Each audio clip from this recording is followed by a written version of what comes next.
Let me be real with you. I don't get a lot of clients where everything is going perfectly for them, where they love their trainer, they love their horse, and they just love every freaking thing about their life with horses. Now, they get there in the end, for sure. But in the beginning, I get a lot of questions about pain and struggle and overwhelm.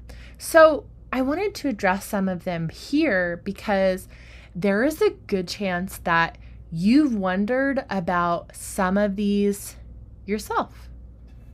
How can I recognize when the challenges I'm facing in my riding journey are becoming too overwhelming? What is the best way to handle the trauma from a bad fall or a negative experience with your horse? How do you know if the pressure to improve is helping you grow or just causing unnecessary stress? And these are all such great, juicy questions. I want you to know for yourself when it's time to take a break from riding, to heal physically or emotionally. Imagine that you can differentiate between normal setbacks and serious issues that need professional attention.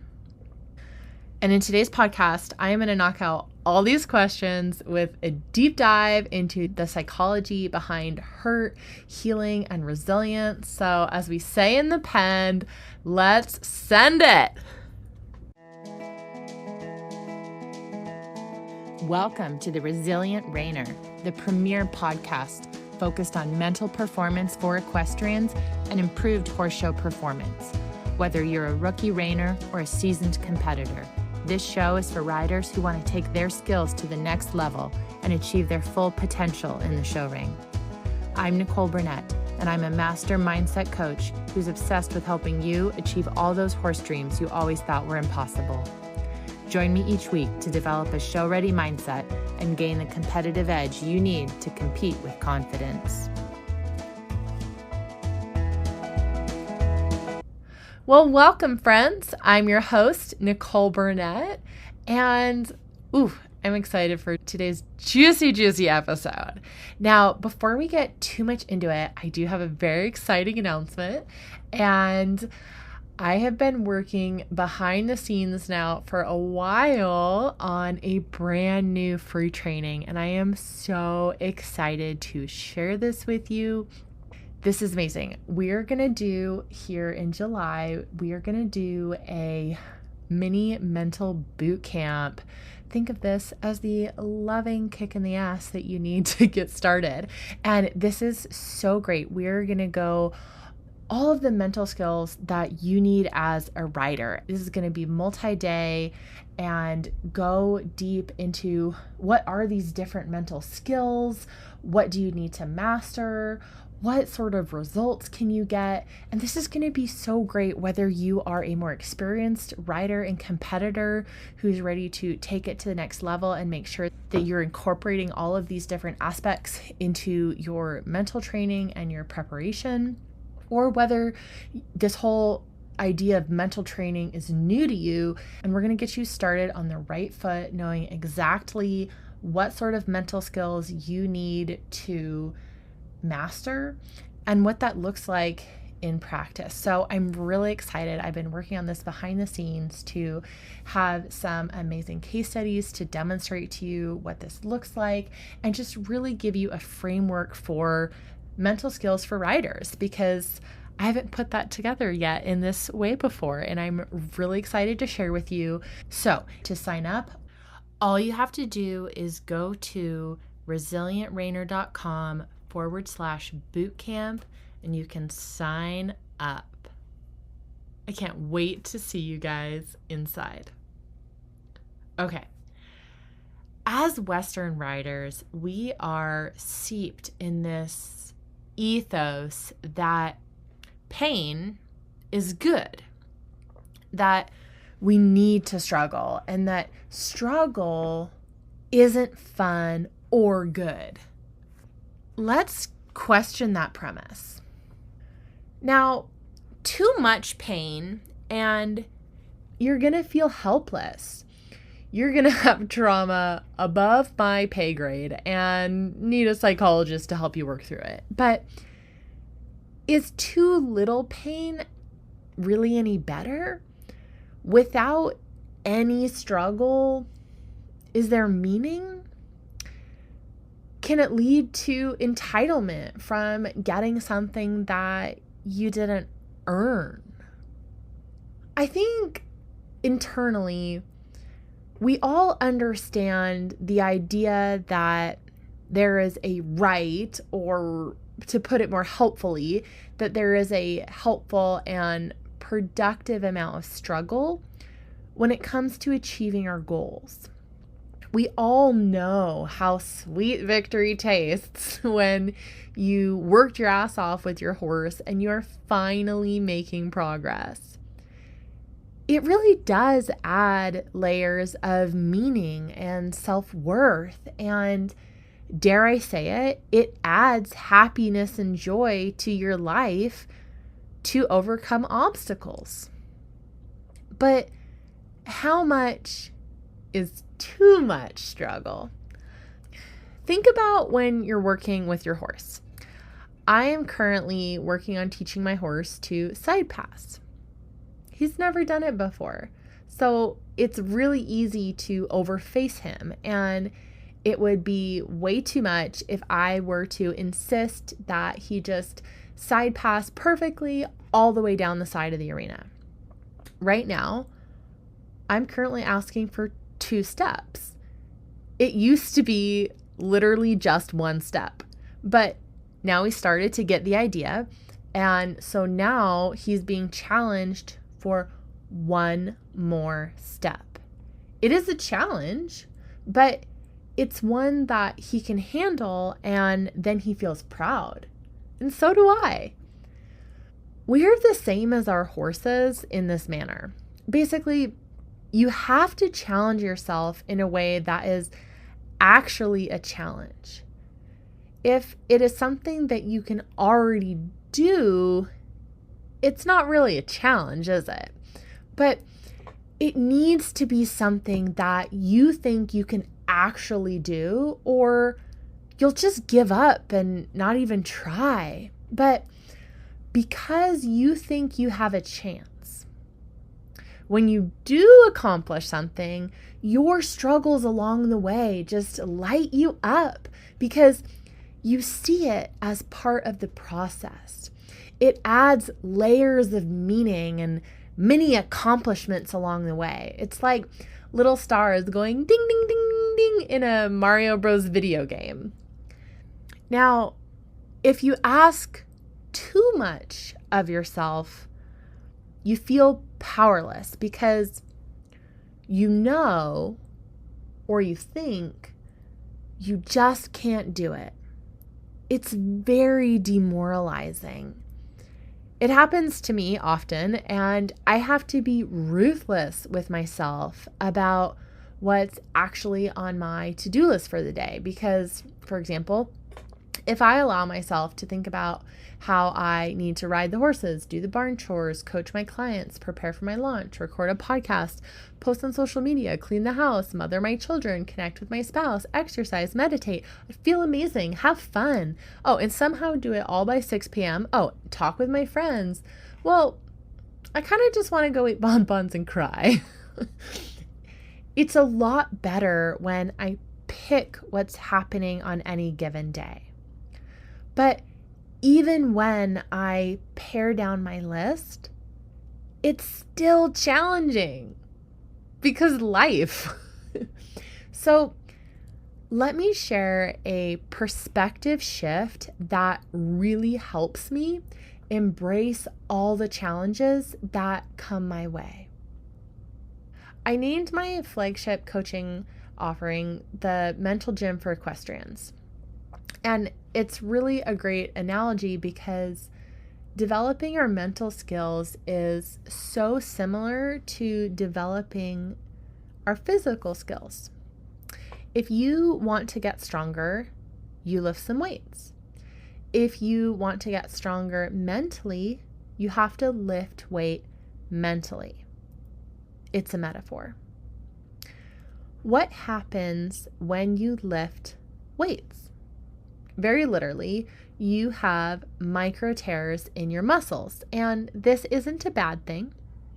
Then your body repairs itself, and now your muscles are a little stronger, they're a little bigger. Woohoo! But if you try to lift too heavy your first day in the gym, you'll probably leave with an injury, with pain, and the same thing happens mentally.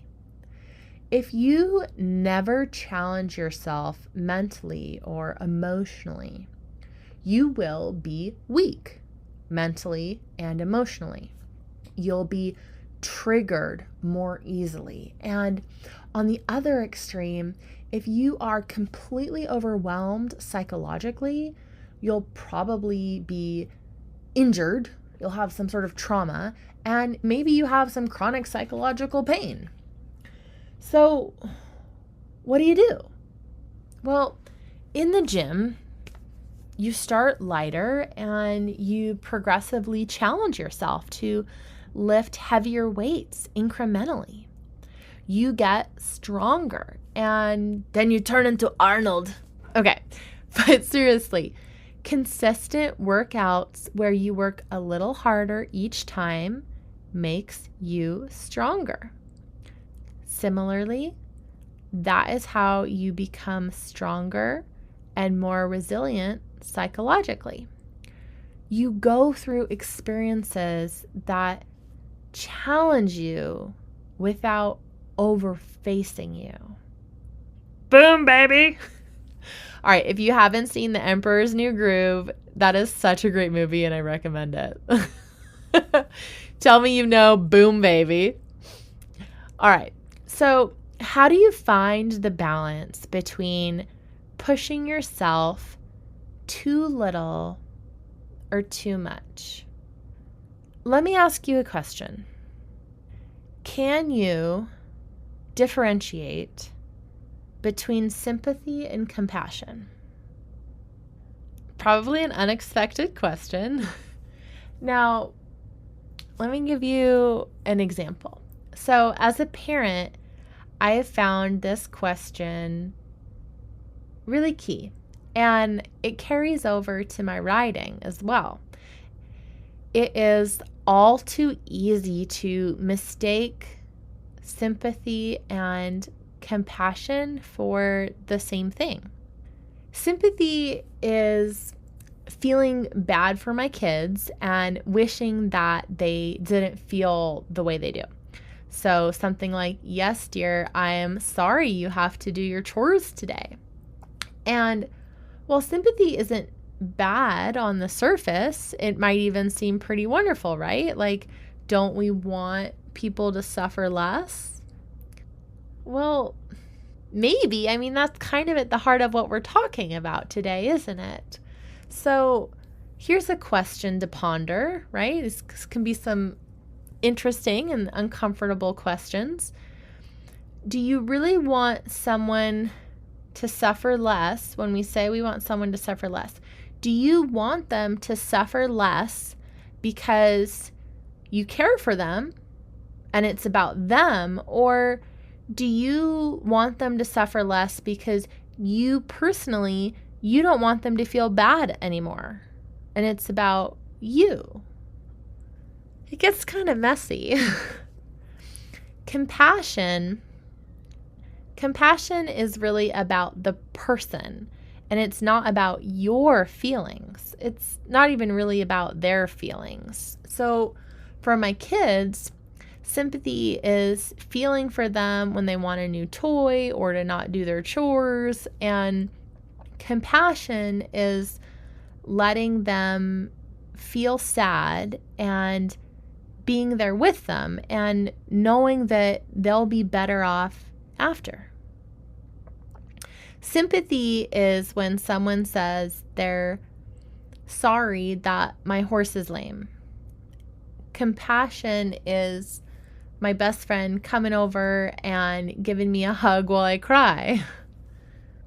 Now, in your own life, do you have sympathy for yourself? Do you want to remove as much pain and strife from your life as possible?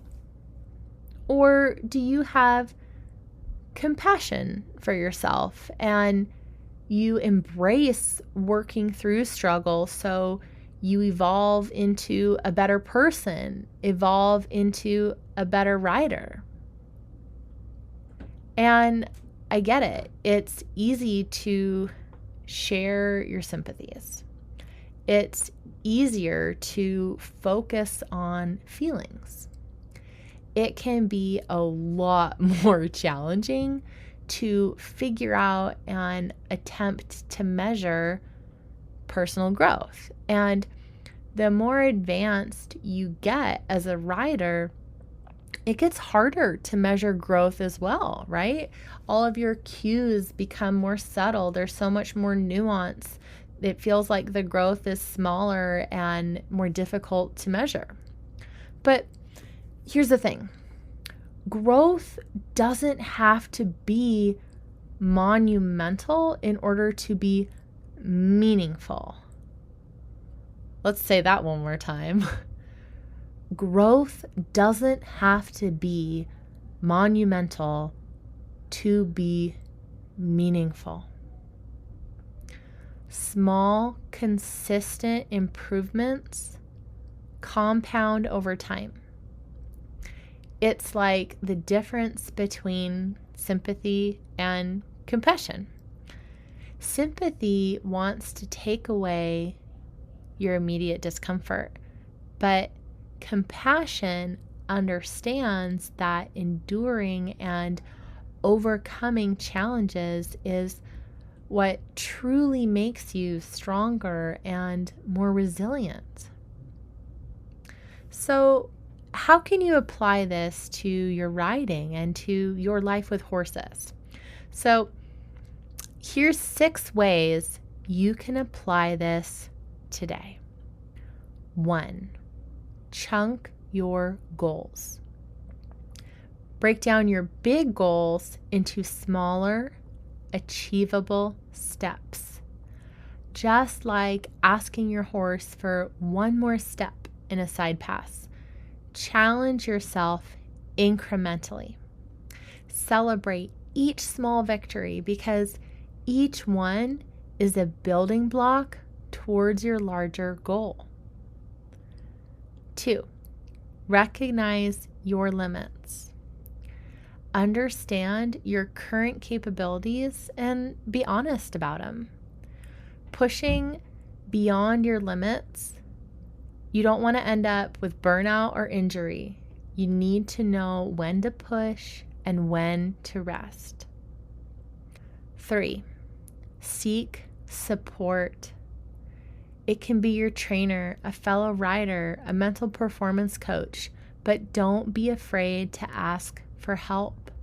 Having a support system can make a world of difference in navigating challenges. 4. Embrace the process.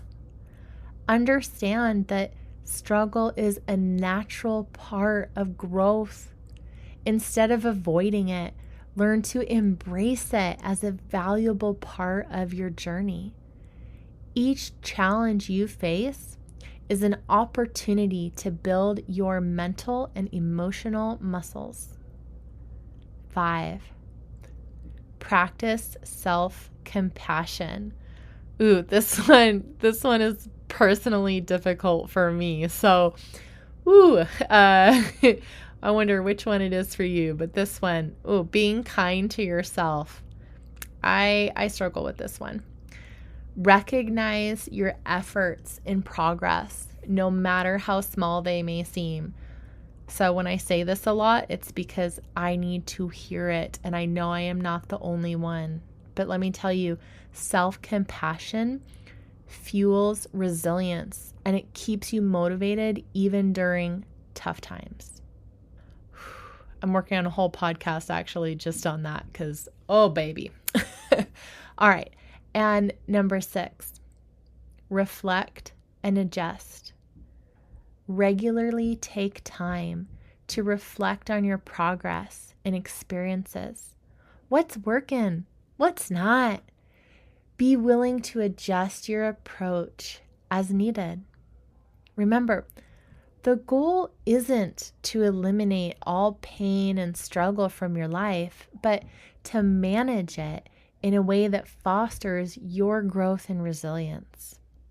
Just like in the gym, it's about finding the right balance of challenge and rest to build your strength over time. So the next time you're feeling overwhelmed, take a step back and assess. Are you pushing yourself just enough to grow without tipping into the territory of too much? Are you treating yourself with the same compassion you would offer a friend or your horse? And most importantly, are you enjoying the journey? Because at the end of the day, your love for horses and riding is what brought you here. It's the joy, the connection, and your personal growth that make it all worthwhile. Until next time, keep riding, keep growing, and keep finding joy in every step of the journey. Happy riding. And don't forget, because I love to give back to you, I am doing the free training. Join us for a mini mental boot camp where you are going to get a loving kick in the pants to get started with all the mental skills you need as a rider to bust up your limiting beliefs and unleash your true potential, bond better with your horse, and have an incredible amount of fun along the way. Sign up at resilientrainer.com/bootcamp, and Mental Gym is coming. So I'm so excited, and talk soon, friend.